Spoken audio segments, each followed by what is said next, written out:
Muy bien. Bueno, como les decía entonces, en la clase de hoy vamos a estar sacándonos dudas, ¿sí? De lo que son las primeras tres clases que tenían en la plataforma, como para ver si estamos en condiciones de plantear la primera propuesta evaluativa, ¿sí? De las primeras dos clases que corresponden a la unidad uno y ver cómo venimos con eso, ver cómo venimos con la clase 3, ¿sí? Que saben que es la primera clase de la unidad 2, ¿sí? En donde vamos a estar trabajando lo que son las infancias de los 0 a los 2 años. Y también comentar un poquito cómo viene un poco la clase 4 que se va a publicar seguramente el día de hoy o mañana ya va a estar en la plataforma para que comiencen a leerla. Bueno, antes que nada les pregunto entonces, ¿cómo les ha ido con las lecturas? ¿Han podido leer? ¿Cómo están con el material? Eh, ¿Cómo andan con eso?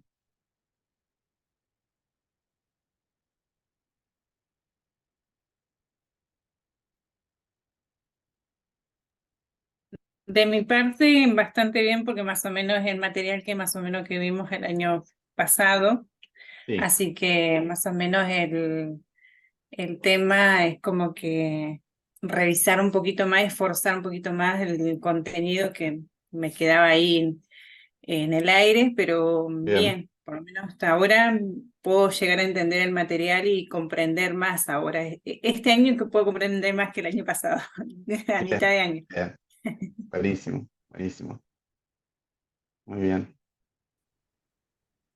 ¿Alguien más quiere contarme cómo viene con la lectura, con los materiales? ¿Pudieron leer las tres clases?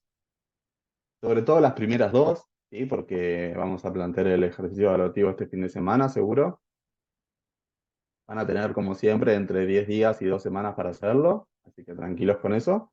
Pero bueno, sí me gustaría que en este espacio aprovechen para sacarse dudas, todas las consultas que les puedan surgir al respecto, como para que no tengan problema a la hora de realizar el ejercicio. Profe, yo por mi parte leí, bueno, la parte uno y la 2, la 3 todavía Ujú. no, Bien, y igual voy a reforzar un poco porque leo cuando estoy en mi trabajo. claro. Entonces ahí necesito sentarme, tomar apuntes, pero está leído. Bien, bien, buenísimo. Buenísimo. Bueno, ¿alguien más? Jessica, Elida, ¿quieren comentarnos?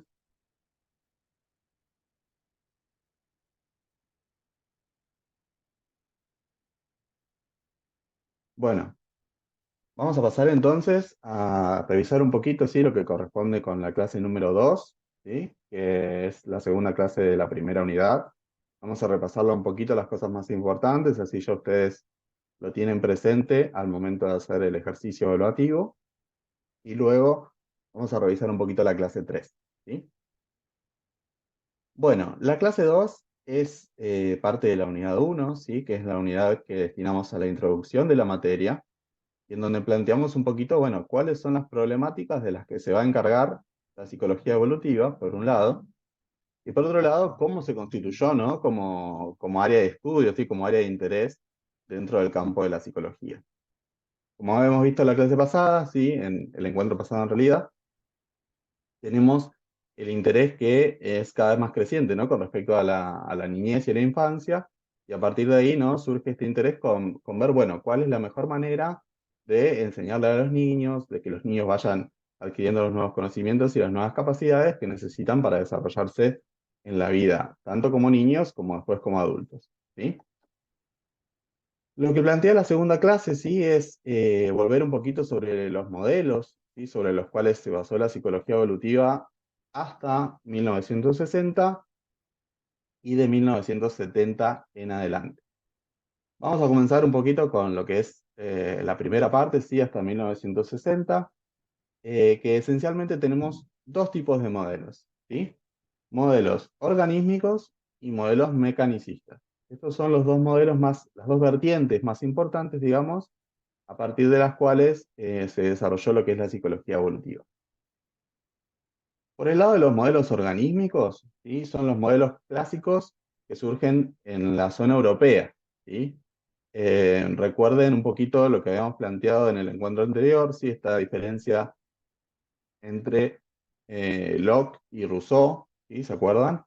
Locke, que planteaba al ser humano como una hoja en blanco, ¿sí? Sobre la cual la educación iba a hacer todo lo que tiene que ver con el desarrollo, iba a depender de la educación. Y Rousseau, que planteaba que al momento de nacer, digamos, ya traemos con nosotros una suerte de bondad y de plan que va a ir determinando, ¿sí? Cómo vamos a desarrollarnos de ahí en adelante. De alguna manera, los modelos organísmicos y mecanicistas responden a esas dos teorías, ¿sí? El modelo organísmico que les venía diciendo, que es el modelo más europeo, tiene más que ver con lo que planteaba Rousseau, ¿sí? Es decir, estos tipos de modelos, de alguna manera lo que plantean es que todos los seres humanos, ¿sí? Tenemos una suerte de plan, ¿sí? Que se va a ir desarrollando a lo largo de nuestra vida y vamos a ir pasando por una serie de etapas que son comunes a todos nosotros, ¿sí? Y son etapas que a la vez se van a ir diferenciando unas de otras. Y va a haber lo que se llama un salto cualitativo, ¿sí? De una a la otra. Es decir, es una forma de pensar el desarrollo a través de etapas, pasando de una a la otra de manera continua, ¿sí? Pero digamos que tienen esta forma de pensar el desarrollo en etapas y en etapas bastante estancas, ¿sí? Es decir, que se diferencian claramente una instancia de la siguiente, ¿sí? Em, Como dos exponentes fundamentales, ¿sí? De estos modelos europeos, modelos organísmicos, encontramos a Freud y a Piaget, ¿sí? Freud va a plantear, sobre todo, digamos, en relación con esta cuestión, el desarrollo de la sexualidad, ¿sí? Va a decir que el ser humano va a pasar por una serie de estadios, ¿sí? Que van a ir desde el nacimiento hasta la adolescencia, más o menos, en los que el ser humano, ¿sí? Va a ir pasando por una serie de etapas en relación al desarrollo de la sexualidad que tiene que ver íntimamente con el desarrollo de la personalidad para Freud, ¿sí?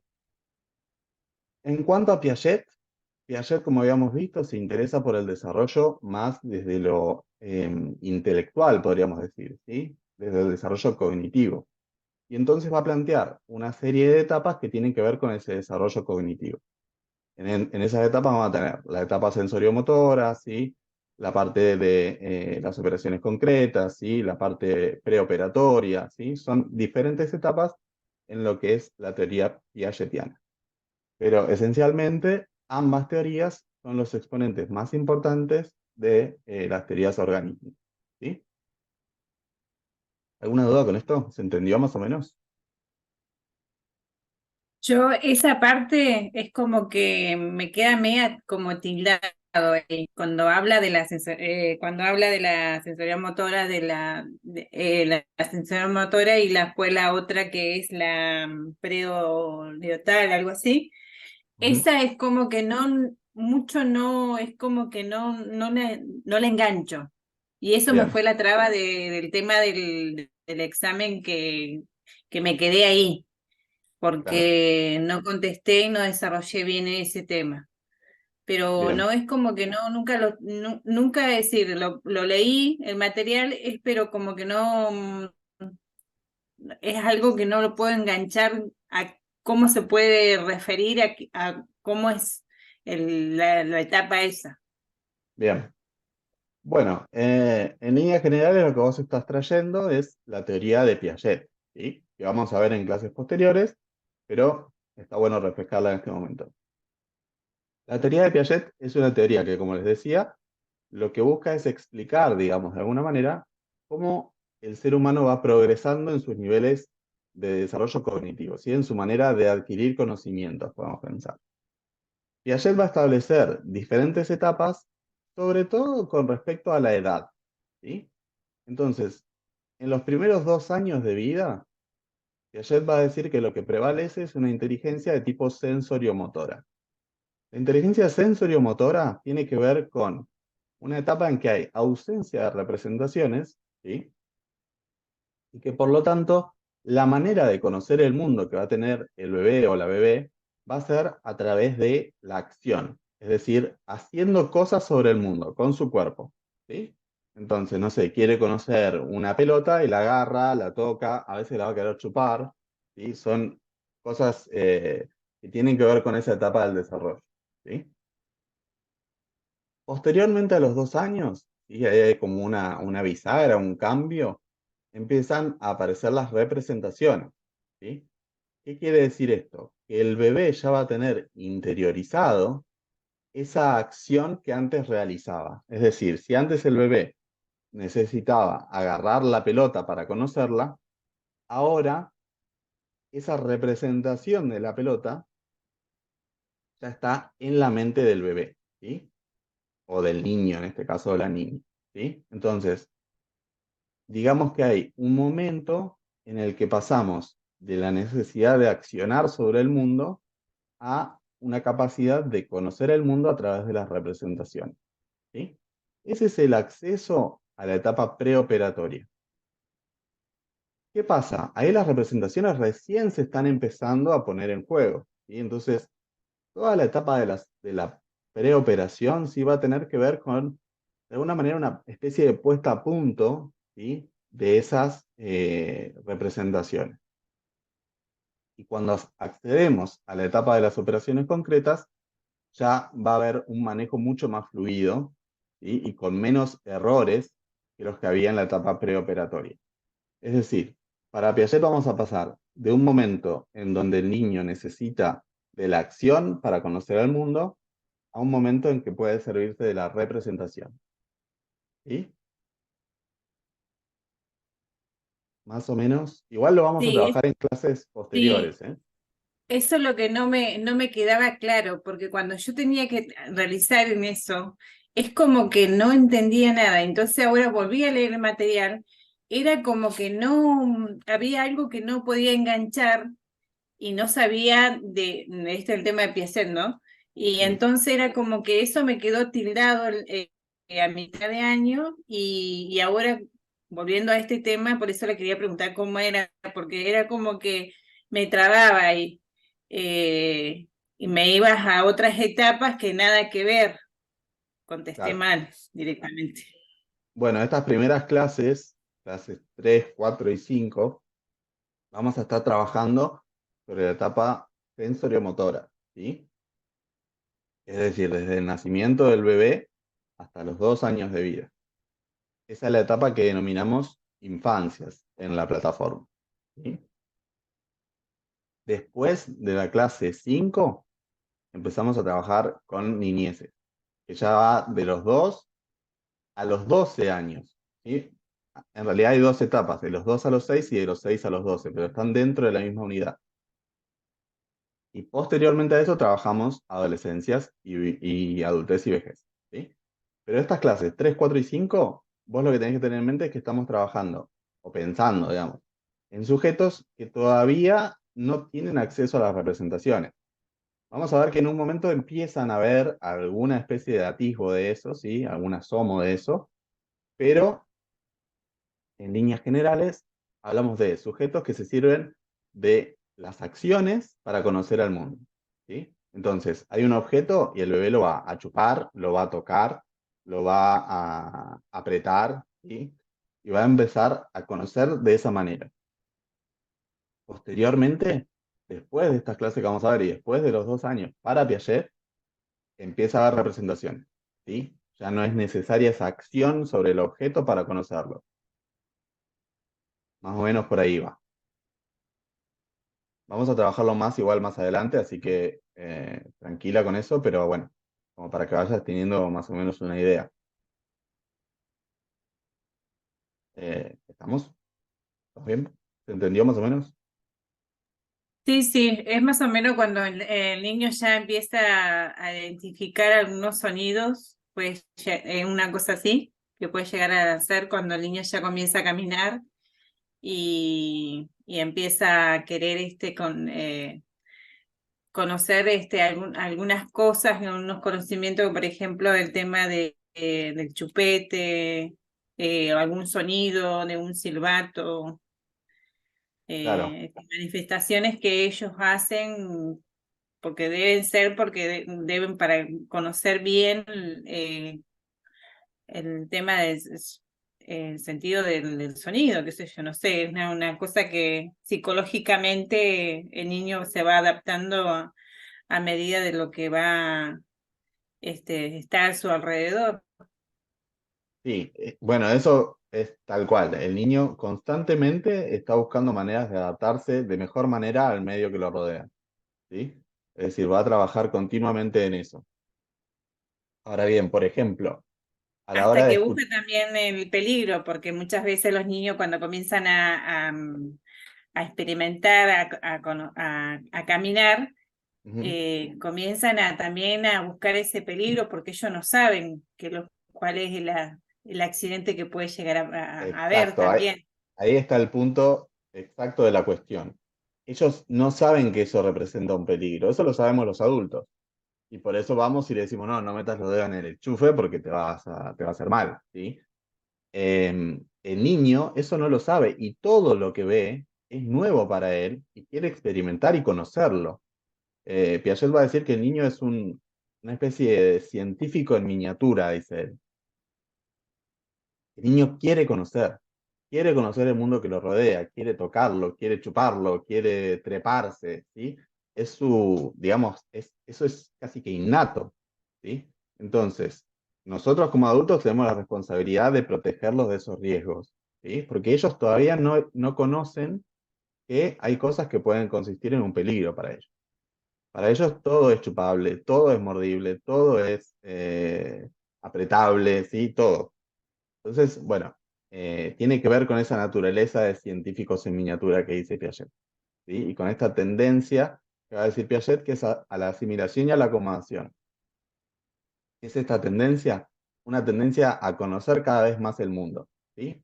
A aproximarse cada vez más a los objetos, a las texturas, a los sonidos, como vos decís.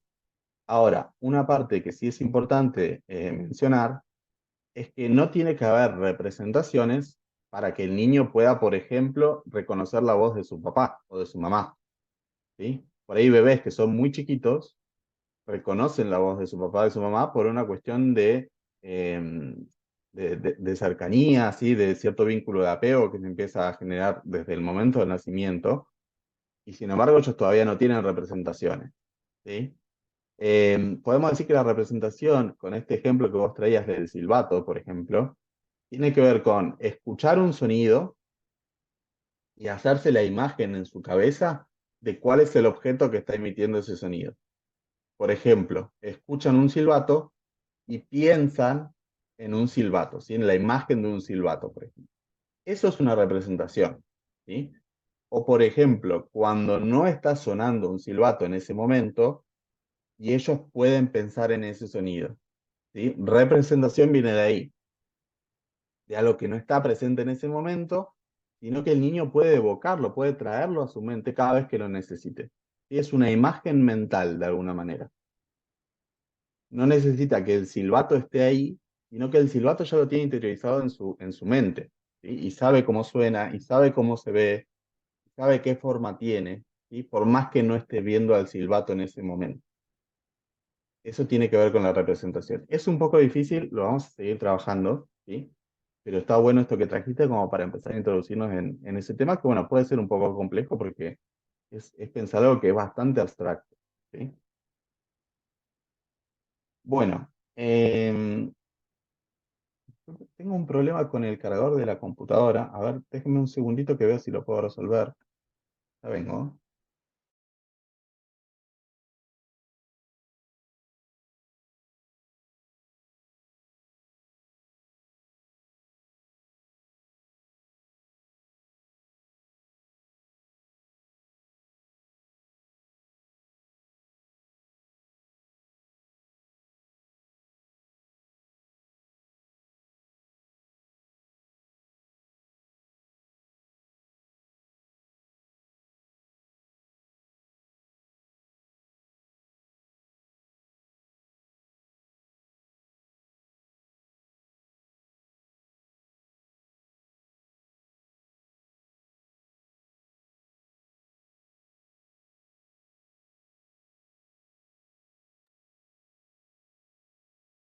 Ahí está, perdón que tuve que mutearme un segundito para resolverlo.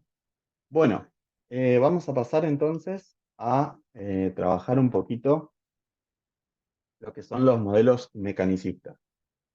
Recuerdan que dijimos, los modelos organísmicos tienen sus dos exponentes más importantes, a Freud y a Piaget, y son modelos que se desarrollan en Europa principalmente. Los modelos mecanicistas tienen su base, de alguna manera, en la teoría de Locke, y esta teoría de la hoja en blanco, ¿sí?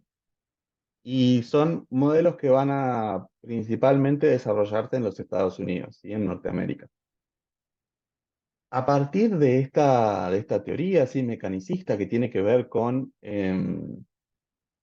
digamos, con una forma de pensar el desarrollo del ser humano de manera análoga, ¿sí? Pensándolo en relación con cómo funciona una máquina, ¿sí? Por eso mecanicista, ¿sí? Como una especie de serie de engranajes que tenemos en nuestra mente que se van, digamos, relacionando entre sí, y a partir de ahí entonces aparece lo que sería el desarrollo del ser humano, ¿sí? Estos modelos mecanicistas, como les decía, son modelos clásicos de Estados Unidos, y lo más, digamos, reconocido en su momento es lo que se llama el conductismo, que es una vertiente de la psicología que estudia el comportamiento humano y que se centra exclusivamente en la conducta observable, ¿sí? Es decir, no se interesa tanto por lo que pasa al interior de nuestra mente, ¿sí? ¿Qué nos motiva, por ejemplo, a hacer las cosas? Sino en lo que hacemos, ¿sí? En nuestras conductas, ¿sí? En la manera, digamos, que tenemos de comportarnos. Estos modelos, ¿sí? Los dos exponentes más importantes son Watson y Skinner, ¿sí? Que son los dos autores más conocidos de lo que es la psicología conductual, ¿sí? Y luego dieron lugar a lo que es la psicología cognitiva, que es otra área muy importante en lo que es el estudio de la cognición, sí, justamente, sí, de la manera que tenemos de pensar y de comportarnos, que ya empieza de alguna manera a incorporar cuáles son los motivos y lo que está detrás de esa conducta observable. Para el conductismo era solo la conducta, ¿sí? Y cómo podemos modificarla o maniobrar, digamos, para operar sobre esa conducta. El cognitivismo ya comienza a pensar un poco más en, bueno, ¿qué es lo que está detrás de la conducta? ¿Sí? ¿Cuál es el problema del modelo cognitivo?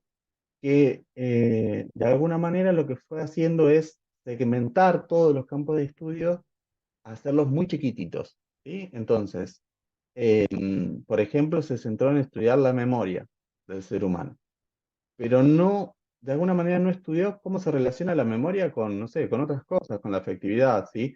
Son modelos de pensar a la psiquis humana que son un poco reduccionistas, ¿sí? La característica principal del cognitivismo es que piensa en lo que es la mente del ser humano como si fuera una computadora, ¿sí? Esa analogía es importante, ¿sí? Es medio que, digamos, la base sobre la cual se basa el cognitivismo, que es esta analogía, ¿no? Entre la mente humana y el funcionamiento de una computadora. Muy bien. Bueno, vimos entonces lo que son estos modelos clásicos, ¿sí? De alguna manera. Y entonces ahora lo que podemos ver es qué pasó en esa época, ¿sí? 1960, 1970, y por qué se dio un cambio de paradigma, ¿sí? Esto entonces que llamamos psicología evolutiva contemporánea, ¿sí?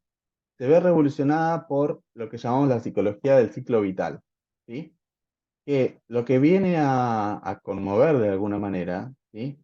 Es tres aspectos fundamentales, ¿sí? Por un lado, esta cuestión de pensar que el desarrollo humano terminaba en la adolescencia, ¿sí?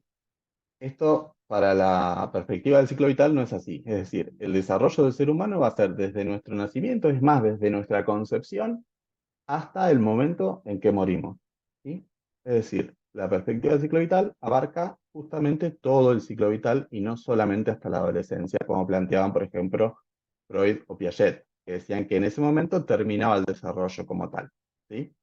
Entonces, ahí tenemos un primer punto de diferencia. Por otro lado, ¿sí? Lo que se piensa es en la manera secuencial, ¿sí? En esta especie de meta evolutiva que decían Freud y Piaget, ¿sí? Que tiene que ver con, bueno, la serie de estadios son esta, ¿no? Uno, dos, tres, cuatro, y esto es así, no hay ninguna manera de cambiarlo, es lineal, es secuencial, uno tras otro, ¿sí? Y no se puede variar mucho de eso. La perspectiva del ciclo vital lo que va a proponer entonces es que esta evolución, ¿sí? Este desarrollo se va a dar de manera multidireccional, ¿sí? Y con metas diversas, ¿sí? Y en tercer lugar, que es una cuestión fundamental, ¿sí? Es el lugar que ocupa el contexto, ¿sí? Es decir, la variable histórica cultural, van a decir. Es decir, cómo el sujeto se desarrolla a partir de la comunidad en la que vive, de la sociedad en la que vive, ¿sí? Ya sea la costumbre familiar, ya sea la manera en que se relaciona la sociedad en su conjunto, ¿sí? O el momento histórico en el que ese sujeto viva. Es decir, el desarrollo de un niño, por ejemplo, en 1960 no va a ser igual al desarrollo de un niño que nace en el 2022, ¿sí? Porque las características de la sociedad cambiaron mucho. Entonces, el desarrollo cambia mucho con las características de la sociedad. Bueno, esas son tres, digamos, rupturas que se hace con la perspectiva tradicional, ¿sí? Eh, que nos va a poner en un nuevo escenario de alguna manera, ¿no? Y lo que se va a generar, entonces, a partir de esto, es una diversificación muy grande de la psicología evolutiva.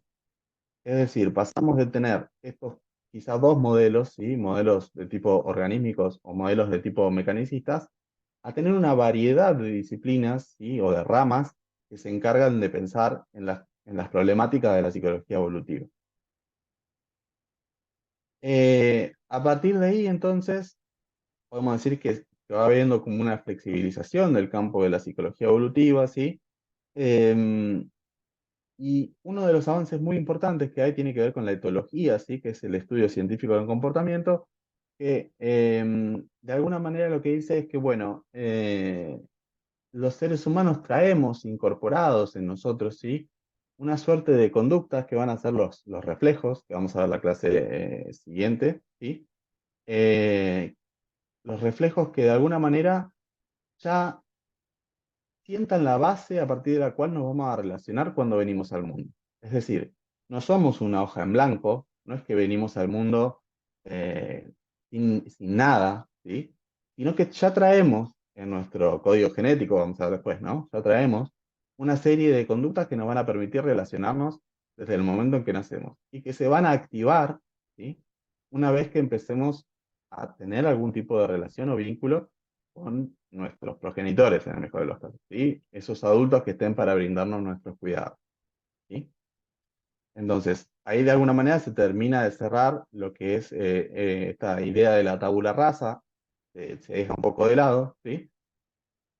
Y se sienta la base también para lo que va a ser después, que vamos a ver en una de las clases siguientes, que es la teoría del apego, ¿sí? Que tiene que ver con estos otros de los cuidados que se encargan justamente de brindarle al niño que viene al mundo esa, esa satisfacción de las necesidades que tiene y que por sí mismo no puede satisfacer, porque como vemos en el encuentro pasado, el ser humano viene al mundo muy,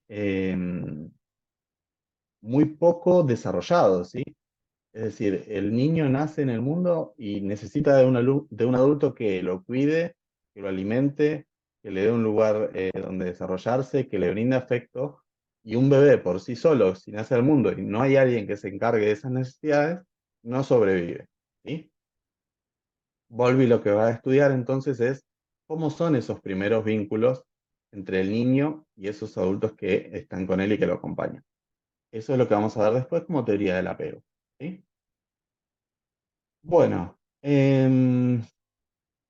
otra cuestión fundamental sí tiene que ver con la psicología evolutiva, que es, perdón, psicología cognitiva, sí que es lo que les venía comentando, sí, que tiene que ver con este estudio, ya no tanto pensando en saltos cualitativos, ¿sí? Es decir, en estadios que se diferencian unos de otros de manera muy tajante, sino en una especie de continuidad, ¿sí? Es decir, el sujeto, por ejemplo, con respecto a la memoria, va a ir mejorando, ¿sí?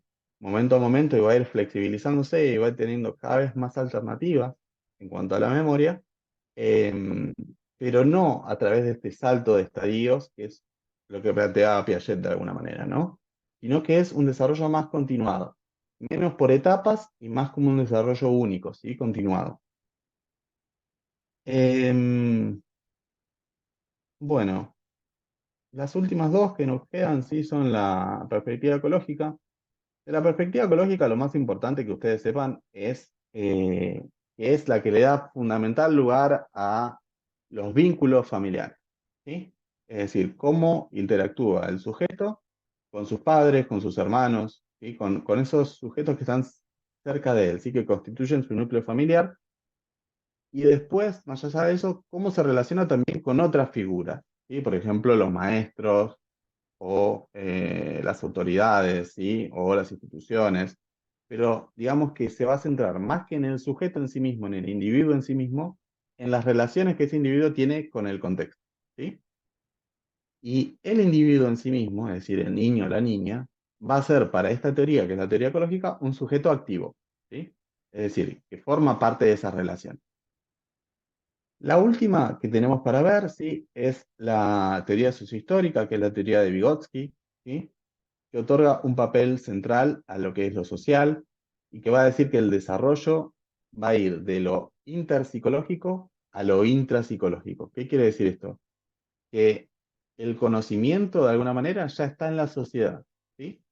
Y que de esa sociedad, de ese vínculo, luego el niño va a ir adquiriendo las herramientas y el conocimiento para desarrollarse a sí mismo, ¿sí? Es decir, el conocimiento del desarrollo va de lo social a lo individual para Vygotsky, ¿sí? Y otras dos cuestiones fundamentales es que tiene un papel central el lenguaje, ¿sí? El lenguaje es la herramienta por excelencia, ¿sí? Para constituir los vínculos y por lo tanto el desarrollo del sujeto. Y por otro lado, la zona de desarrollo próxima, ¿sí? Que es otro concepto que vamos a ver un poquito más adelante, que tiene que ver con, bueno, que la manera de aprender del sujeto siempre va a ser con un otro, ¿sí? Es decir, nosotros aprendemos de la mano de otros, que saben más que nosotros. Por ejemplo, el caso clásico es el maestro y el estudiante, ¿sí? Es decir, la manera que tenemos de aprender siempre es a través de la interacción con otros que saben más de lo que nosotros sabemos en ese momento, ¿sí? Tiene que ver con eso.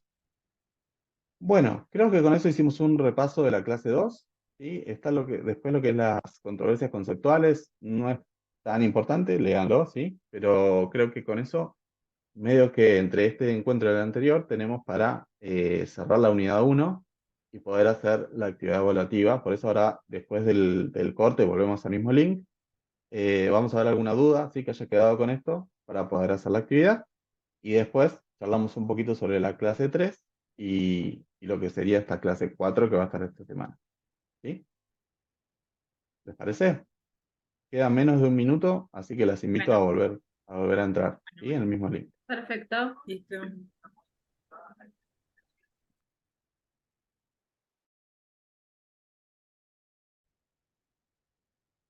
Muy bien. Bueno, repasamos entonces un poquito ya lo que es la clase 1 que la habíamos visto en el encuentro anterior, la clase 2. Con eso vamos a plantear una actividad este fin de semana, ¿sí? Probablemente, como les dije, haya 10 días o 2 semanas para completarla. Eh, También, como saben, tienen una instancia de recuperación, ¿sí? En el caso de que les vaya mal en la actividad, la pueden recuperar. Así que tranquilas con eso. Lo que sí se les pide es que se entregue, ¿sí? Es decir, en el plazo que tenemos, que van a ser probablemente 10 días o 2 semanas, que ustedes entreguen la actividad, ¿sí? Después, si está desaprobada, se recupera, ¿sí? No hay problema, pero tiene que estar entregada, ¿sí? Tiene que estar en el sistema para que ustedes puedan recuperar después, ¿sí? Ese es como el requisito, ¿sí? Bueno, eh, nos adentramos entonces en la unidad 2, ¿sí? Esta unidad que denominamos infancias, y tiene que ver con Esta etapa que, como bien decías vos, Teresa, que trajiste en la primera parte de la clase, tiene que ver con la etapa sensoriomotora, ¿sí? Según el desarrollo de Piaget. Em, esta etapa, digamos, la vamos a estar trabajando desde el momento del nacimiento hasta los 2 años, ¿sí? Em, y vamos a estar viendo un poquito diferentes aspectos, ¿no? Que tienen que ver con esta etapa, ¿sí? Eh, lo que tiene que ver con la primera parte, ¿sí? Que tiene que ver con el crecimiento físico, desarrollo psicomotor. Mi consejo es que lo lean, sí, que presten atención. ¿Por qué principalmente? Porque volvemos a esto que habíamos hablado en la primera parte. eh, el niño o la niña, ¿sí? De 0 a 2 años, todavía, o sea, requiere de su cuerpo para conocer el mundo, ¿sí? Entonces, el desarrollo físico de ese niño o de esa niña es fundamental, ¿sí? Por ejemplo, no va a ser lo mismo un niño que ya empieza a adquirir motricidad fina y puede manejar bien los dedos, ¿sí? Entonces puede agarrar un lápiz, por ejemplo, ¿no? O puede agarrar una pelota con las 2 manos, luego con una mano, ¿sí? Todas esas cuestiones van a ser cosas que se van a ir desarrollando a lo largo del tiempo y que van a ir determinando la manera en que el niño puede conocer el mundo, ¿sí? A medida que vaya adquiriendo, digamos, más control sobre su propio cuerpo, de diferentes maneras y cada vez más, de maneras más complejas, va a poder relacionarse con el mundo y va a poder adquirir conocimiento, ¿sí? Entonces, por eso es tan importante conocer un poquito, aunque sea por arriba, ¿sí? Cómo funciona lo que es el crecimiento físico, ¿sí? Porque tiene que ver con el desarrollo del ser humano en ese punto, ¿sí? Em, Ahí sería, profe, cuando comienza, sí, cuando toman el tema cuando nacen, que le miden la cabeza, hacen la medición cuando ya es decir, toman el peso, la exacto. altura, todo eso. Todo eso, ¿para qué es? Para obtener datos eh, Claro, tener una rápidamente. estadística más o menos de cuántos niños más o menos nacen, supuestamente nacen por año y cuántos son los que más o menos adecuadamente tienen un peso adecuado. ¿Cuánto Sí, para no solo eso, sino para determinar si hay que ayudar a ese niño, ¿sí? Imaginemos un niño que tiene un trastorno, por ejemplo, que puede ser el trastorno de bajo peso al nacer. Son niños que nacen muy, muy chiquititos, ¿sí? Y entonces es necesario que haya una ayuda por parte de un profesional, de un médico, ¿sí? Para poder, junto a la familia, ¿no? Acompañar el desarrollo de ese niño, ¿sí? Para hacer que pueda acercarse a la norma, ¿sí? Del desarrollo para esa infancia, para esos años, ¿sí? Entonces, estos primeros datos que obtienen los médicos cuando un bebé nace, ¿sí? Tiene que ver con eso, ¿sí? Con obtener la primera información que les permita saber si está todo bien, ¿sí? Si está dentro de los parámetros más o menos adecuados, ¿sí? O si tenemos que prestar atención particularmente a algo, que tenemos que ayudar de alguna manera a ese niño o a esa niña, ¿sí? Ese es, digamos, el rol fundamental. Y eso nos lleva, lo vamos a ver en un segundito, ¿sí? Tiene que ver con los reflejos también, ¿sí? Cuando nacemos, los médicos utilizan lo que se llama la escala de Apgar, ¿sí? Que es una escala que se utiliza para medir los reflejos del recién nacido y determinar si están presentes esos reflejos, ¿sí? Reflejos que son fundamentales para la vida, como puede ser el reflejo de succión, ¿sí? Que nos va a permitir alimentarnos cuando somos bebés, ¿sí? Si ese reflejo no está presente, hay que prestar particular atención y ver cómo podemos resolverlo, ¿sí? Porque imagínense que si ese reflejo no está, el bebé no va a poder alimentarse. Ese nivel de importancia tiene este primer estudio de los reflejos, ¿sí? Bueno, en líneas generales, sí, en lo que tiene que ver con el crecimiento, que tiene que ver más con el crecimiento físico del cuerpo, ¿sí? Lo que podemos decir, que tienen ustedes en la clase, tienen el material, es que hay altos niveles de organización, ¿sí? Y es un proceso que se va dando de manera continua y paulatina. ¿Qué quiere decir esto? Que se va desarrollando como si fuera una curva, ¿sí? Es decir, van sucediendo las cosas de a poquito, pero de manera continuada, ¿sí? No va a haber grandes saltos, en algunos momentos sí, pero en general va a ser un desarrollo que se va dando de a poco, ¿sí? Pero día a día, momento a momento, digamos, el desarrollo va a ir aumentando, ¿sí? Eh, Como tienen ahí, sí hay etapas de la vida, sí, como la pubertad en particular, en donde hay una cierta discontinuidad. ¿Por qué? Porque de repente hay un salto, ¿sí? Principalmente en la adolescencia tiene que ver con la carga hormonal que tiene la adolescencia, la pubertad en realidad, ¿sí? Que de repente el desarrollo viene así y capaz que un mes para el mes siguiente el nene creció 10 centímetros. ¿Por qué? Porque está en una etapa de la vida en donde esos cambios se aceleran muchísimo, ¿sí? Que es la adolescencia. Pero en líneas generales podemos decir que más allá de estos momentos, ¿sí? Que son algunos en la vida del ser humano, en líneas generales el proceso es continuo, ¿sí? Poco a poco, digamos. Em, En cuanto al calendario madurativo, ¿qué es el calendario madurativo? Es lo que se espera, digamos, del desarrollo físico, bien expresado en los genes, es decir, ya cuando nacemos en nuestra información genética está determinado cómo va a ser nuestro desarrollo físico, pero es controlado y regulado por procesos hormonales principalmente, ¿sí? En donde tiene un papel fundamental el hipotálamo, ¿sí? Eh, Bueno, ahí tienen un poquito lo que tiene que ver con los mecanismos correctores, ¿sí? Que tiene que ver por ahí con, bueno, cómo se relaciona, digamos, nuestro plan genético con el desarrollo que podamos tener. Tienen el ejemplo ahí de una mujer que es muy pequeñita, que está en pareja con un hombre que es con textura grande, ¿sí?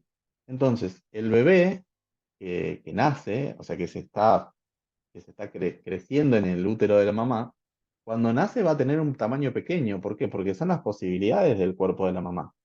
La mamá no puede tener dentro suyo un bebé gigante.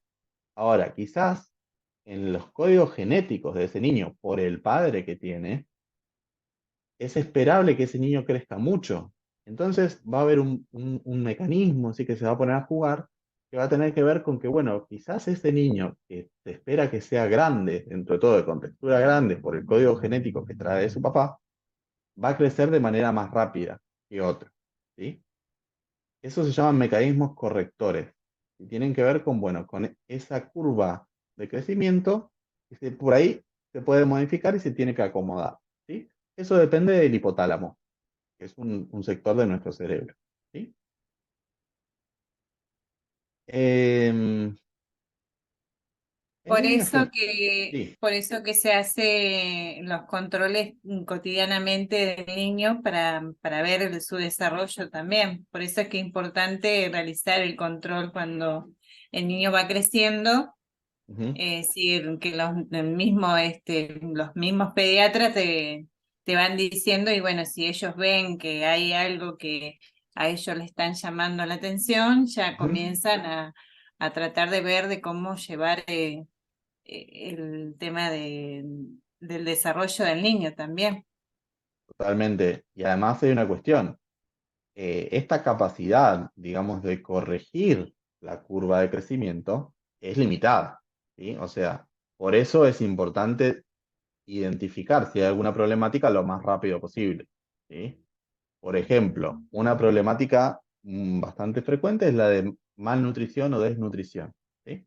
Es decir, en el código genético de ese niño, el crecimiento estaba determinado de una manera, ¿sí? Ahora, cuando ese cuerpo no puede acceder a los nutrientes que necesita, porque no está bien alimentado, la curva de crecimiento va a cambiar, ¿sí? Y se va a ver alterada y puede tener problemáticas ese niño, ¿sí? Entonces, cuanto antes se detecte el problema y antes se busque una solución, más probable es que ese niño pueda volver a su curva normal de desarrollo y de crecimiento, ¿sí? Bueno, em, les recomiendo que lean esto. Probablemente no vaya a haber preguntas específicas sobre la cuestión hormonal, ¿sí? Porque no tiene tanto que ver con nuestro tema, pero es importante que lo sepan para que ustedes puedan ver cómo se relaciona el crecimiento del cuerpo, ¿sí? Con el desarrollo psicológico, ¿sí? Porque es lo que posibilita el desarrollo psicológico, ¿sí? Bueno, ¿Qué va a ser? eh, ¿Va a ser un trabajo con preguntas? Es decir, trabajo práctico evaluativo sería o cómo sería? ¿O sería algo o un examen de multi-choice o algo así, o no? va a ser una actividad, puede ser que sea multi-choice. Si es choice, puede que haya alguna pregunta sobre esto, no creo, pero puede ser. Eh, yo creo que va a ser un choice, la verdad, pero pocas preguntas, porque la idea es que esto sea una actividad para que ustedes puedan ir dándose cuenta si vienen bien con la lectura. Eso es. Sí, sí, sí. ¿Sí? No, no, no, no, le pregunto no es que uno no lo está leyendo el material, no se preocupe por No, eso, no, obvio. No, no, no, pero no es que vengan leyendo o no, sino cómo vienen con el material, si lo vienen entendiendo o no, si hay alguna sí, dificultad y podemos sí, sí, volver sí. sobre eso. Bueno, yo ahora en esta etapa sí lo voy entendiendo, pero en la primera etapa que me tocó fue Claro. pésimo. Está bien, fui desarrollando los trabajos, pero el momento como ya le digo, desarrollar el último examen fue Mm. mm, Sí, bastante una cosa pésimo para mí. que vamos a hacer este cuatrimestre, a diferencia del anterior, que me parece que por ahí puede servir, aunque no mucha gente se suma, es que tengamos los encuentros semanales, ¿sí? Por ahí el cuatrimestre pasado eran quincenales y a veces eso hacía que por ahí hubiera un poco menos de comunicación. La idea es que, exceptuando alguna excepción, como la de la semana pasada, que yo realmente no podía conectarme, la idea es que tengamos este espacio para comunicarnos y para sacarse todas las dudas, todas, todas, todas, y explicar las veces que sea necesario los temas para que ustedes puedan comprenderlos, digamos. Igualmente, lo que también es importante, ¿sí? Siendo que tenemos esta modalidad de trabajo remota, virtual, es que comenten y hagan preguntas en los foros. Y eso es importante, el intercambio por ahí, porque capaz que vos, Teresa, o alguien tiene una duda, y si esa pregunta queda en el foro, después otra persona puede venir y decir, ah, yo tenía la misma duda. Y entonces queda ya escrito y ya tiene una respuesta. Eh, Me parece que eso estaría bueno y que está bueno que apostemos un poco por eso.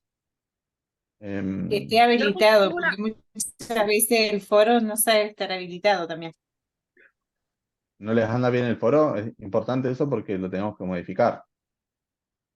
Y a veces no, porque cuando yo quiero mandarle, me ha pasado con otros profesores y le he ¿Sí? planteado eso, que muchas veces el foro por ahí no, y tengo que mandarle por mensajería interna Ujú. en privado para que me conteste algunas dudas.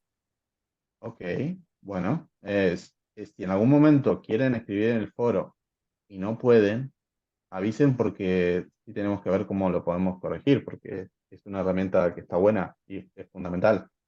Eh, Malen, no sé si querías comentar. Sí, ¿ya tiene fecha del trabajo evaluativo? El de esta primera unidad probablemente Sí, sea el fin de semana. Ponemos las preguntas y van a tener 10 días o 2 semanas para contestar. Eh, Así Justo que para el eso. día del estudiante. ¿Cómo? ¿Cuándo es el día? El 21, ¿no? Bueno, pero a Justo ver, para el día del estudiante nos van a dar ahí para que nosotros nos matemos, para ver tienen si somos tan estudiantes, ¿no? 2 semanas para No, contestar. No tiene que ser el 21 justo. Pero sí, eso va a ser un multi-choice. Tranquilo y sepan que tienen la distancia de recuperar, no va a haber problema con eso. Cualquier duda que tienen me preguntan, van a tener o 2 o 3 intentos para hacerlo, ¿sí? O sea, si una vez les va mal, lo pueden volver a hacer eh, y van a tomar, digamos, el intento en que mejor les haya ido, ¿sí? Entonces, tranqui con eso. Em, justo nos bueno, olvidamos saludarlo para el día del maestro, el profesor. Así que bueno, Bueno, Atrasadísimo, pero bueno, estamos presentes igual. Sí, feliz bueno, día. Así que muchas gracias, gracias, gracias muchas gracias. eh, por todo este tiempo que nos va a tener. Así que bueno, esperemos Muchas seguir en gracias, la muchas distancia. gracias. Sí, por supuesto, hay que seguir y es un trabajo continuo, y continuo y que se da entre nosotros y ustedes, pero juntos, digamos, me parece que es la manera, ¿no? De poder ir solucionando las cuestiones, así que nada, apuesto por estos espacios y por poder seguir compartiendo y construyendo juntos. Así que bueno, muchas gracias. Em, Bueno, esta última cuestión sí que es importante, ¿sí? Lo que la herencia prevé, dice en la clase, sí, no es un valor fijo ni cerrado, ¿sí? Sino que hay una potencialidad cuya concreción final depende de factores externos. ¿Qué quiere decir esto? Tiene que ver con esto que decíamos, ¿no? Tenemos un plan genético, ¿sí? En nuestros genes tenemos las características, digamos, que nos van a permitir desarrollarnos a nivel físico, por ejemplo. Ahora, de ahí a que lleguemos a eso, ¿sí? A que al final de nuestra vida hayamos cumplido con ese plan genético, depende de muchos factores que no solo son biológicos, que son culturales, que son sociales, que tienen que ver con el momento histórico en que nos encontramos y demás, ¿sí? Eso también para que lo tengan en cuenta. Estoy viendo que queda poco tiempo. De ser necesario, volvemos a entrar otro ratito y ya las libero. Em, bueno, los reflejos en el recién nacido. Los reflejos en el recién nacido son fundamentales, ¿sí? Son la herramienta con la que el ser humano viene al mundo que le va a permitir sobrevivir, ¿sí? A ese nivel de importancia estamos hablando, ¿sí? Em, Les va a permitir sobrevivir, ¿por qué? Porque les va a permitir alimentarse, así como el reflejo de succión, pero también le va a permitir comunicarse, ¿sí? A través de la mirada, ¿sí? O a través del movimiento, ¿sí? Le va a permitir establecer alguna suerte de vínculo con el mundo, digamos, en el que nacen y en donde lo esperan, digamos, de alguna manera. Eh, y entonces tienen un papel fundamental, ¿sí? Y como decíamos antes, cuando el bebé nace, se hace un test, ¿sí? Que es el test de APGAR, donde se pone una puntuación que va del 0 al 2, y se evalúa, bueno, si los reflejos necesarios, digamos, para la supervivencia del niño están presentes o no están presentes y si funciona bien, digamos, o no, esos reflejos. Algunos, ¿sí? De los reflejos de los que hablamos, como por ejemplo el de succión o el de prensión, el de apretar la mano, son vitales para el bebé, ¿sí? Depende, digamos, que puedan tener esos reflejos, que puedan, digamos, sobrevivir, ¿sí? Em, Sin embargo, otros carecen de sentido, digamos, actualmente. ¿Por qué? Porque en otro momento, ¿sí? De la historia del ser humano, ¿sí? Podían haber llegado a ser necesarios, ¿sí? Pero hoy en día, en la sociedad en la que vivimos, no son necesarios y entonces, cuando no son necesarios, desaparecen, ¿sí? Es decir, probablemente estén presentes al nacer, pero después, como no tienen un uso, ¿sí? Se van a ir yendo, ¿sí? Van a ir desapareciendo. Y hay otros que se van a ir modificando, ¿sí? Es decir, que se van a ir convirtiendo en acciones voluntarias, ¿sí? Es decir, pasamos de tener el reflejo, ¿sí? Que el reflejo, como saben, es involuntario, es decir, no es que el niño decide o piensa, voy a hacer esto, y entonces lo hace, sino que, como nos sigue pasando hoy en día, no sé, por ejemplo, si nos asustamos, el reflejo del susto no es algo que estamos procesando, ¿sí? Sino que simplemente pasa y nos sobresaltamos, ¿sí? No hay un control consciente de eso.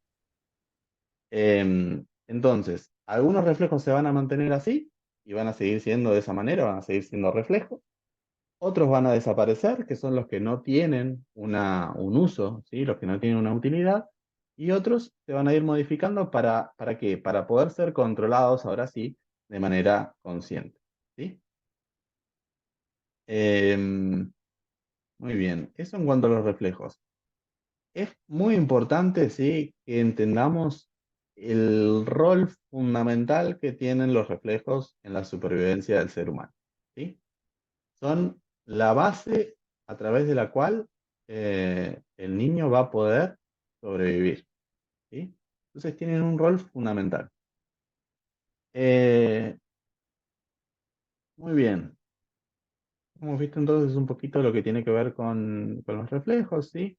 Vamos a pasar a ver un poquito lo que es la psicomotricidad, perdón, que tiene que ver con esto que yo les decía hace un rato, ¿sí? Que es la cuestión de que el ser humano, cuando es muy pequeño, ¿sí? Entre los 0 y los 2 años, sobre todo cuanto más pequeño, más presente está esto, eh, va a haber un nudo, ¿sí? O sea, va a haber una relación muy estrecha, muy, muy estrecha, entre la movilidad, es decir, las acciones que realizamos con nuestro cuerpo y la manera de conocer, ¿sí?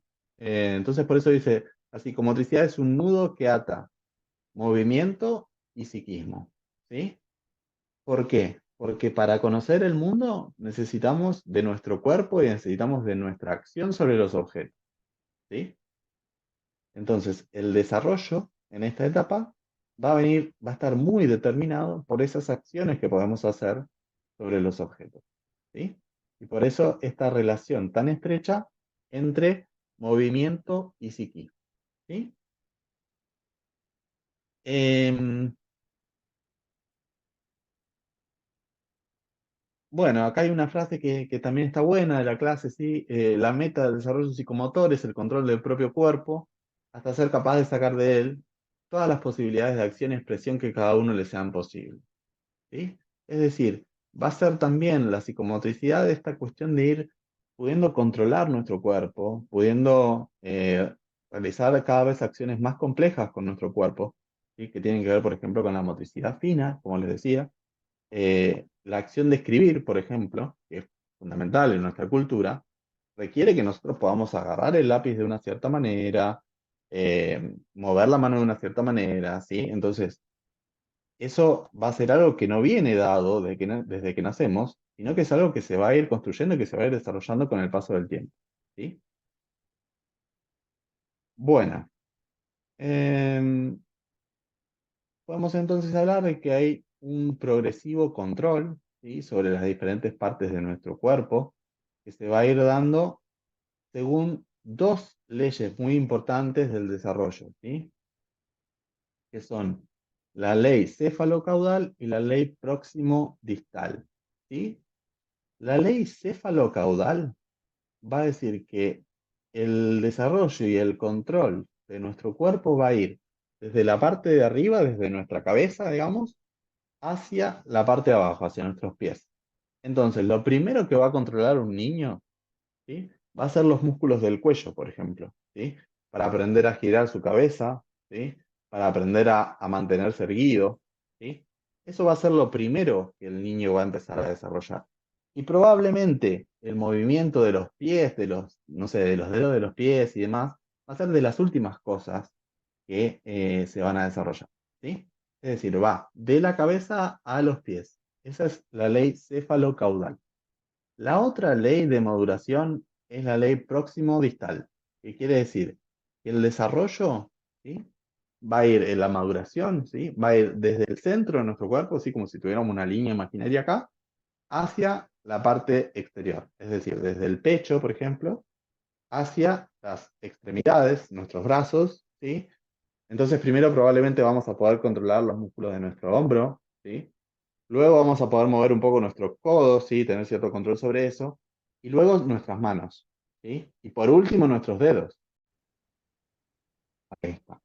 Bueno, estábamos viendo entonces las leyes de la maduración, ¿sí? Del desarrollo, que tienen que ver con esta ley cefalocaudal, que es de la cabeza a los pies, y próximo distal, que es del centro de nuestro cuerpo hacia nuestras extremidades, ¿sí? Es decir, primero controlamos los músculos que tienen que ver con la parte central de nuestro cuerpo, y por último las extremidades, y sobre todo los dedos, ¿sí? Los dedos es casi que lo último que se empieza a controlar, ¿sí? Eh, bueno, eh, Profe, creo que con eso, consulta. sí. ¿Solamente hay dos leyes? Sí, esas son las dos leyes de maduración eh, a partir de las cuales se da el desarrollo físico, ¿sí? Bien, gracias. No, no hay por qué. Bueno, ¿qué nos toca ahora? Nos toca introducir, sí, un poquito lo que es el desarrollo cognitivo, que tiene que ver con lo que vamos a trabajar con Piaget, principalmente. ¿Sí? Piaget es el autor más importante de la materia, el que más vamos a estar trabajando, eh, y a partir de los cuales la materia está organizada también, ¿sí? Porque de alguna manera estos estadios que planteaba Piaget se corresponden con la manera en que vamos trabajando dentro de la materia, ¿sí? Es decir, no todo lo que vemos en las clases son desarrollo de Piaget, ¿sí? Porque, por ejemplo, Piaget no tenía particular interés en estudiar lo que es el vínculo, por ejemplo, del niño con su familia, ¿sí? O lo que es la socialización del niño dentro del, no sé, del contexto escolar, por ejemplo, ¿sí? Eso no era del campo de interés de Piaget. Tampoco el desarrollo físico, y esto que venimos hablando hasta ahora no tiene nada que ver con la obra de Piaget. Piaget se centra en el estudio cognitivo, ¿sí? En la manera del desarrollo, digamos, de esta inteligencia que él llama, que es decir, la manera en que tenemos de conocer al mundo, ¿sí? Y cómo eso se va a ir modificando. Entonces, es el autor más importante, no es el único que vamos a trabajar, pero digamos que la materia está un poco organizada en cuanto a estos desarrollos de Piaget, ¿sí? Bueno, entonces, habíamos dicho, sí, hace un rato, que en estos primeros 2 años de vida lo que prevalece es la inteligencia sensoriomotora, ¿sí? Que habíamos dicho, se caracteriza por esta ausencia de representación, se caracteriza por eh, esta idea de que conocemos el mundo a través de la acción, ¿sí? Así que bueno, vamos a empezar a ver un poquito de eso. Van a ver que la clase siguiente está dedicada casi exclusivamente a estudiar la inteligencia sensoriomotora y las distintas etapas, ¿sí? Que hay dentro de esa inteligencia sensoriomotora. Pero bueno, ahora vamos a introducir un poquito de qué se trata, ¿sí? La inteligencia sensoriomotora, entonces, es un tipo de inteligencia, dice Piaget, que se basa en la percepción de la realidad y en la acción motriz sobre ella, ¿sí? Es decir, conocemos el mundo a través de nuestras acciones, ¿sí? El bebé conoce el mundo a través de agarrarlo, morderlo, chuparlo, o lo que sea, ¿sí? Esa es la manera que tiene el bebé de conocer el mundo en esta etapa, ¿sí? Em, La frontera, entonces, sí es esta cuestión que tiene que ver con el inicio de la representación, ¿sí? Es decir, que cuando terminamos, ¿sí? De lo que es de trabajar la parte de la inteligencia sensoriomotora, es cuando empiezan a aparecer las representaciones, ¿sí? Ahí es como que se da el corte en la teoría de Piaget. Una inteligencia pre-representacional, quiere decir antes de que haya representación, y una inteligencia representacional, ya cuando el niño puede acceder a esas representaciones mentales y no necesita sí o sí de la acción sobre el mundo para conocerlo, ¿sí? Esa es la frontera entre la inteligencia sensorimotora y lo que vamos a ver después, ¿sí? Antes que me olvide, ¿sí? Acá tienen un poquito esto que yo les decía hace un ratito, ¿sí? Piaget dice que los bebés son activos exploradores de la realidad e incansables constructores de su propia inteligencia en interacción con los objetos de su entorno, ¿sí? El niño naturalmente busca conocer el mundo y busca conocer el mundo a través de las acciones, ¿sí? Eso es innato, viene presente en nosotros desde nuestro nacimiento, ¿sí? Ese interés por conocer, por explorar, ¿sí? Por probar cosas, por conocerlas, ¿sí? Eso es innato para Piaget. Em, entonces, lo que va a decir Piaget es que el bebé viene al mundo con esto que habíamos visto hace un ratito, que es fundamental, que son los reflejos, ¿sí? Los reflejos son la base del desarrollo de la inteligencia para Piaget. Sin reflejos, el desarrollo de la inteligencia es imposible, ¿sí? Y con esos pocos reflejos, que realmente son muy poquitos para lo que van a ser después nuestras maneras de relacionarnos con el mundo y de conocer el mundo, con esos pocos reflejos, el niño empieza a conocer, empieza a desarrollar su inteligencia, su desarrollo cognitivo, ¿sí? Va a decir entonces que venimos con esos reflejos que van a ser la herramienta fundamental para conocer y una decidida vocación por la adaptación y el equilibrio, ¿sí? ¿Qué es esta decidida vocación por la adaptación y el equilibrio? Para Piaget, el ser humano busca estar en una especie de balance, ¿sí? Con el entorno, con el medio que lo rodea. Es decir, va a servirse de las conductas que sabe, que conoce, ¿sí? Que son sus herramientas, ¿sí? Para enfrentarse a las problemáticas que les depara el mundo, ¿sí? Entonces, em, ¿qué quiere decir esto? Que el niño, por ejemplo, cuando es pequeño, va a tener una etapa en que se lleva todo a la boca, ¿sí? Todo, no solamente la comida. Se lleva la mano a la boca, se lleva cualquier objeto que agarra, se lo lleva a la boca. ¿Por qué? Porque ese esquema, va a decir Piaget, para Piaget, esquema es la unidad básica, ¿sí? De conocimiento, ¿sí? Esquema. A partir de ese esquema, que puede ser el de chupar o el de succionar, ¿sí? Es que el niño va a poder conocer el objeto, ¿sí? Ahora, hay objetos, no sé, pensemos en un montón de objetos, ¿no? Que, que no se pueden conocer mediante llevárselo a la boca, ¿sí? Porque no es su finalidad. Excepto que sea un alimento, ¿sí? Que nos llevamos a la boca, hay otras cosas que no. Entonces el niño va a necesitar construir nuevos esquemas novedosos, ¿sí? Que le permitan conocer a esos objetos, ¿sí? Va a tener que, de alguna manera, ingeniárselas, ¿sí? Para poder ir conociendo cada vez más y enfrentarse a esos problemas para los que sus esquemas, es decir, esas maneras que él tiene de resolver los problemas o de conocer el mundo, no son suficientes, ¿sí? En ese interjuego es que se va al desarrollo. Situaciones problemáticas de alguna manera, ¿sí? Para el niño y esquemas o herramientas de los que dispone. Cuando el esquema no sirve porque el problema es más complejo, ¿sí? Entonces el niño necesita crear esquemas más complejos, ¿sí? Es medio difícil de entender, es la primera vez que lo estamos viendo, ¿sí? Pero tiene que ver con esto, ¿no? Con, bueno, ¿cuáles son las herramientas que tengo para enfrentarme a una determinada problemática? ¿Sí?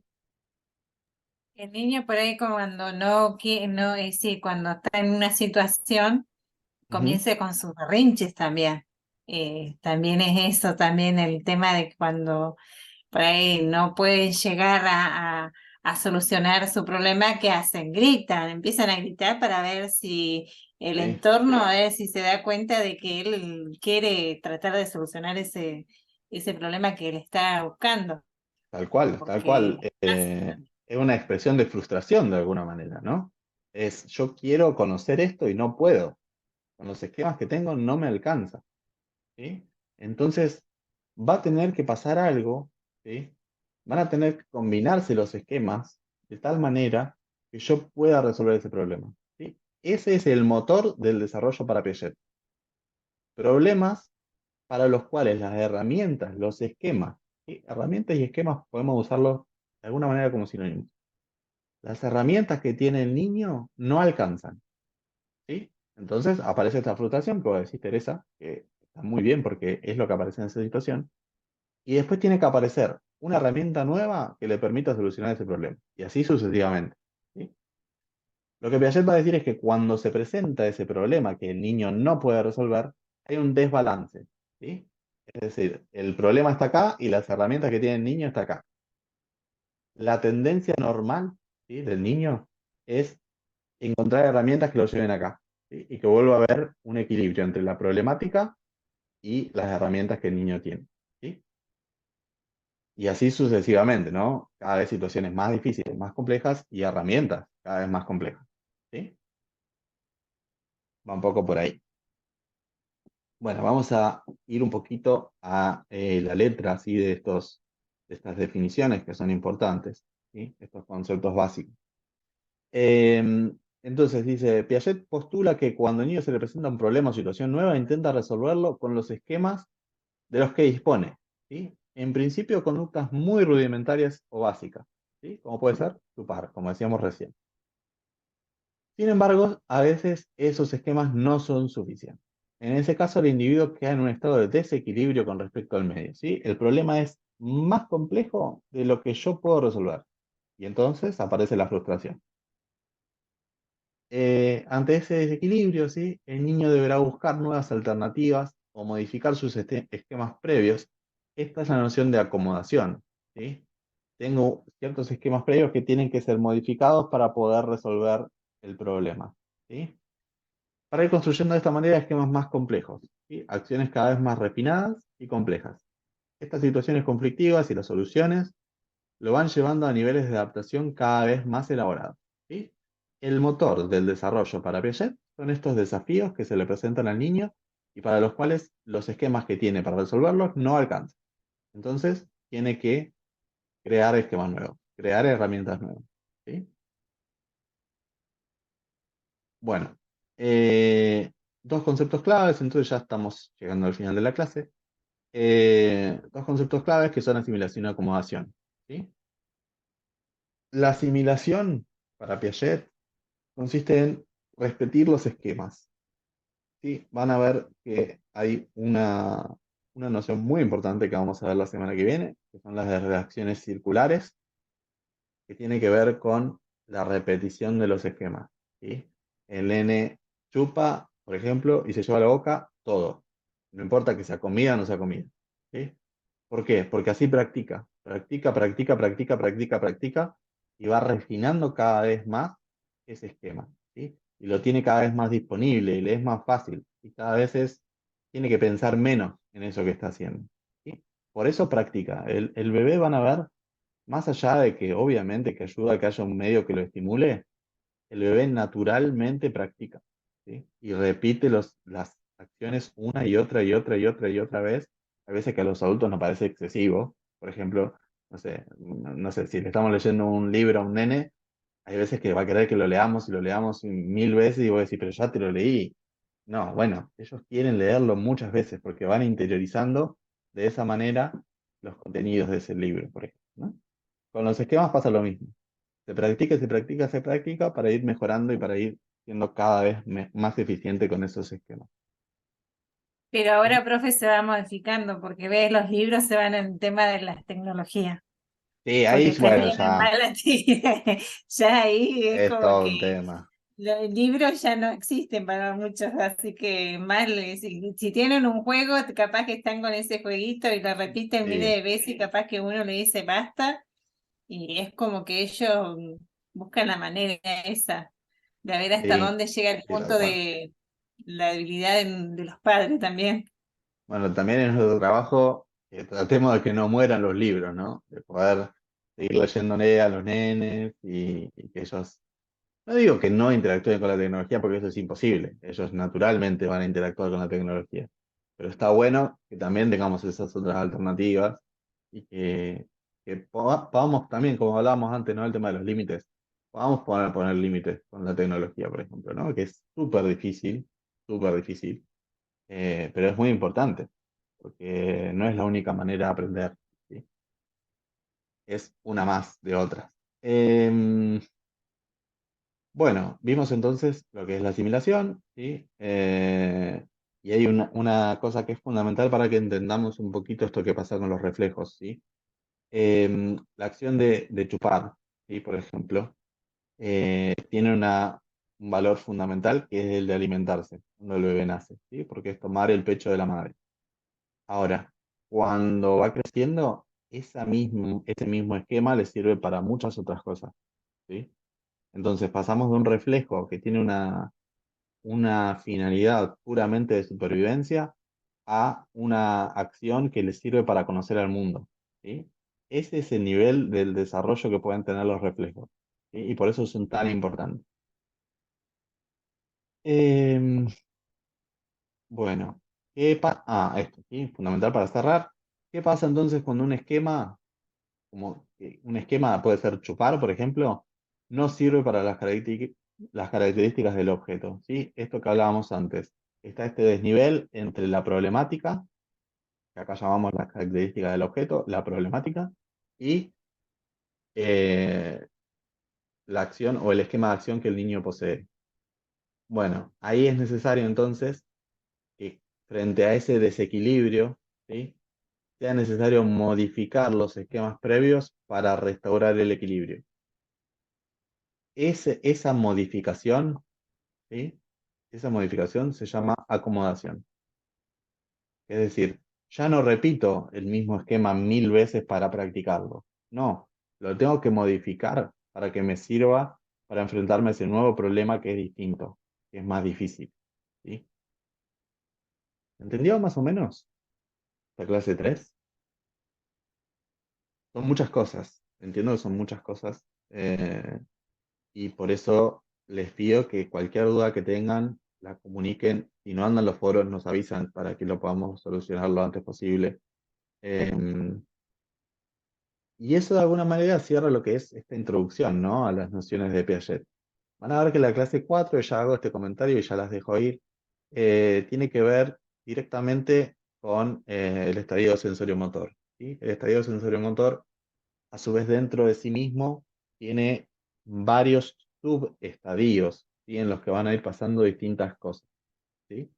Para volver a lo que vos me planteabas hace un ratito, Teresa, eh, es importante que tengamos en mente que estas primeras clases estamos trabajando de los 0 a los 2 años, ¿sí? Eso es todo lo que vamos a abarcar. Eso corresponde también con el estadio sensoriomotor, ¿sí?, de los 0 a los 2, más o menos.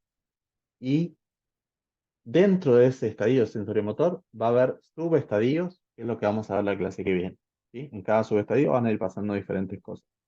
Y se corresponden de alguna manera con diversas edades, ¿sí?, en meses. Es decir, no sé, a los 6 meses, a los 12 meses, a los 14 meses, qué sé yo, ¿sí? Nos vamos a servir de eso un poquito para pensar en lo que es la clase que viene. Principalmente vamos a estar viendo eso, vamos a ver igualmente por fuera de la teoría de Piaget, un poquito de lo que tiene que ver con capacidades perceptivas, ¿sí?, y un poquito que tiene que ver con comunicación y lenguaje, que van a ver que se trabaja más en la clase 5, ¿sí? Pero la clase que viene lo vamos a introducir un poquito. Esta clase 4 va a estar disponible hoy o mañana para que la empiecen a leer, y la vamos a charlar la clase que viene. El jueves que viene yo espero que tengamos este mismo espacio, ¿sí?, para poder charlar sobre la clase 4 y poder ver cómo venimos con eso. Dudas de la clase 3 también, y dudas si hay de antes también, no es problema, ¿no? Pero más o menos para que nos organicemos, ¿sí? Bueno, creo que con eso llegamos al final de la clase de hoy, que ha sido un poco larga, les pido disculpas. Como saben, la grabación va a estar en la plataforma, ¿sí?, para que la puedan volver a ver. Y cualquier cosa, saben que me escriben, me preguntan lo que sea por los medios que sea, y vemos cómo solucionarlo. Con respecto a los foros, también les pido que si no andan, por cualquier motivo, me avisen y vemos cómo resolverlo también, porque como les decía, no solo les sirve a ustedes si tienen una duda, sino también para ir construyendo conocimiento, y que si alguien tiene esa misma duda después, pueda ir al foro, verlo y ver si les sirve, ¿sí? Así que, bueno, si no hay más dudas por la clase de hoy, damos por finalizado. El fin de semana van a tener la actividad de la unidad 1 para resolver. Tranquilas con eso, van a tener más de una unidad, más de una oportunidad, perdón. Van a tener tiempo suficiente, y si cualquier cosa les llega a ir mal, van a tener posibilidad de recuperarlo, ¿sí? Lo que les pido es que, porfa, entreguen la actividad, ¿sí? Hagan la actividad en la plataforma, porque si eso no está, es más difícil que después podamos recuperarla, ¿sí? Bueno, les mando entonces saludos, buenas noches, y nos estamos viendo la semana que viene, pero estamos hablando por los foros o por mensajería o lo que. Gracias, profe, buenas noches. Muchas gracias a ustedes. Nos vemos. Buenas noches, profe. Buen Que fin de sigan semana. bien. Buen Igualmente, fin de hasta luego. semana. Chao.